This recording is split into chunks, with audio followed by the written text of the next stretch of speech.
Hi. Are you all feeling like me? Like, thank goodness it snowed this week because I don't know what I would have done otherwise. So we've all enjoyed the snow. At least we had that, right? So Parshas Mishpatim. It is immediately following on from the Aseres Hadibros last week at Matan Torah, and in this week's Sedra there is a whopping 53 mitzvahs. Now, if you read it through, you'll be shocked at some of them. You'll never have heard of some of them. And you'll be really intrigued to find that they do actually feature as one of the 613. So well worth a read if you get a minute. To my mind, in this week's Sedra, there's three kind of categories of mitzvahs. These are just my categories. I don't think anyone else has this feel about them, but this is how they feel to me.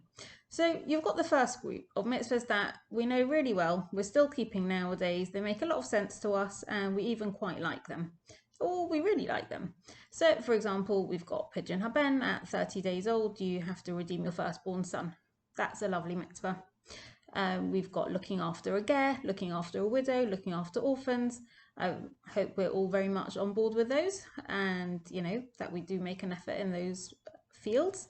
And we've got lending to the poor, we've got resting on Shabbos, we've got the Shalosh Regalim. Who doesn't like a bit of cheesecake on Shabbos? Great. Those are all mitzvahs we're very much on board with. Next category of mitzvahs, so category number 2, to my mind, it's things that you think they don't really apply anymore, but if you think about it a little bit, you might find a way to apply them nowadays. I'll give you an example. If you dig a pit and then someone else's animal falls into your pit, then you are held responsible. Now, I know what you're thinking. You're thinking, well, I don't even have a spade. I don't really dig pits. So the likelihood of someone else's animal falling into my pit is minimal. But you may, for example, this is just what I'm thinking, be having some building work done, and maybe your builder's ruined the road outside your house and they've left a massive pothole, and somebody else's car drives through that pothole, gets a massive puncture, and therefore they have a big bill. Is that your responsibility? Maybe that's what this week's Sedra is talking about. Maybe that's a way to apply it nowadays. And I think there's a lot of other mitzvahs like that, similarly, where you think that they don't really apply, but maybe the concept of them does apply. And then you have this extraordinary third category of mitzvahs where you just think, how on earth did that even make it in there? I'll give you a couple of examples, ones that I particularly enjoyed reading about. So imagine that somebody breaks into your house and they are threatening to kill you. Are you allowed to kill them or not? I know what you're thinking, it's a very unlikely scenario. But what if it happened and you have to say, hang on a minute, I know you've got a gun to my head, but I just have to go read Parshas Mishpatim to find out the right answer. So it's too late then, you can't do that. That's why you've got to read Parshas Mishpatim now and be prepared. Another scenario, what if you're walking along the street and you meet a witch? Again, Parshas Mishpatim, it's there. What are you going to do?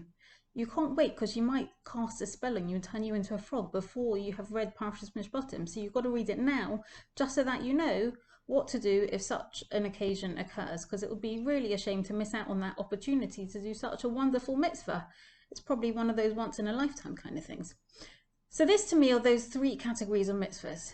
And Hashem gives this introduction to Moshe at the beginning of the Sedra, where he says, Ve'ele hamishpatim asher tosim lifneihem. These are the laws that you shall tosim, place before them. It's a funny word to use. He could have just said, just tell the Bnei Israel these are the rules, which he does say in other places. Sometimes it says speak to them, sometimes it says tell them, sometimes it says teach them. Here it says place them before them. There's one place where it says put it in their mouths. Rashi comments on this pasuk. He says, Hashem saying to Moshe, I get that some of these are a bit out there.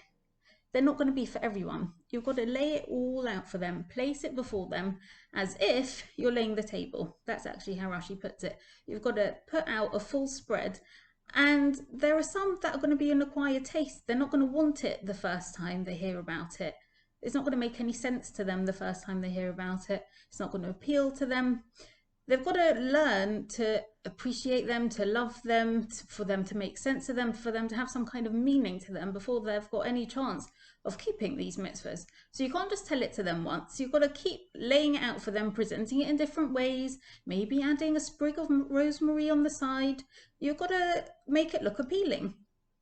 So this is what he's explaining to Moshe. Don't be upset if they don't all jump on board the first time you tell them all these mitzvahs. Yeah, some of them, it's going to take time. Some of them will appeal to some people, some will appeal to other people. And that's kind of why we're all in it together. This is our big job. It's not just one person's job to learn the whole Torah and teach the world Torah. Hashem gave it to a whole nation because he realizes that we're going to have different strengths and weaknesses, that different mitzvahs are going to be harder for some of us than for others. So you've got to do the bit that you can do. And I've got a physics analogy for you now. So in physics, there's this concept called momentum, which you will have come across in everyday language as well. It's got a similar meaning in physics. So there's a calculation that you need to do in any momentum scenario, which is that momentum is mass times velocity. So I'll give you an example. Imagine that you're facing a brick wall. Now, you own a monster truck. You could either decide to smash down that brick wall driving very slowly with your monster truck, because your monster truck has a massive mass, so your small velocity isn't going to make much of a difference. Your other option is you have a toddler. Your toddler has 300 toddler friends, and all of them are maniacs on their tricycles. If you got your 300 toddlers who collectively have a large mass, and you get them to drive quite slowly because they're only toddlers, again, just because of the sheer volume, you can have a similar impact if you get enough people bashing away at the wall. And the other interesting thing about momentum is that in any momentum scenario, there's an idea that the momentum is conserved. The total momentum in the whole situation is conserved. So that means that when your monster truck or your tricycle drives into a wall, you will have an effect on the wall, but likewise, the wall might have an effect on you. So where am I going with this? Let's just think it through. I think we're, all of us, facing a bit of a brick wall sometimes. There's, the mitzvahs that we're all happy with. We all like Shabbos, we all like Yom Tov, everyone likes lighting Hanukkah menorah, we like giving presents. Those are lovely, don't have a problem with those. There are others that, for some of us, we struggle. They're much harder to do. So how are we going to get all of us doing it? So maybe we don't need all of us doing it. Maybe we just each need to do a little bit at a time.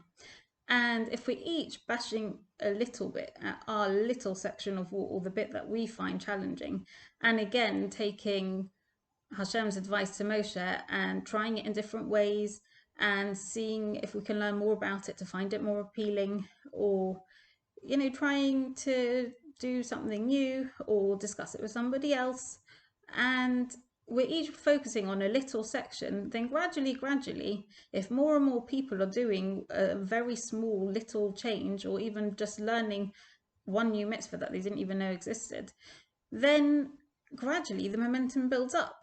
And as a collective group, all of us are going to have a huge impact on the world, because it's the same as the monster truck. We don't need a huge monster truck. We don't need one big Godol who's doing absolutely everything. There's no one who's doing everything.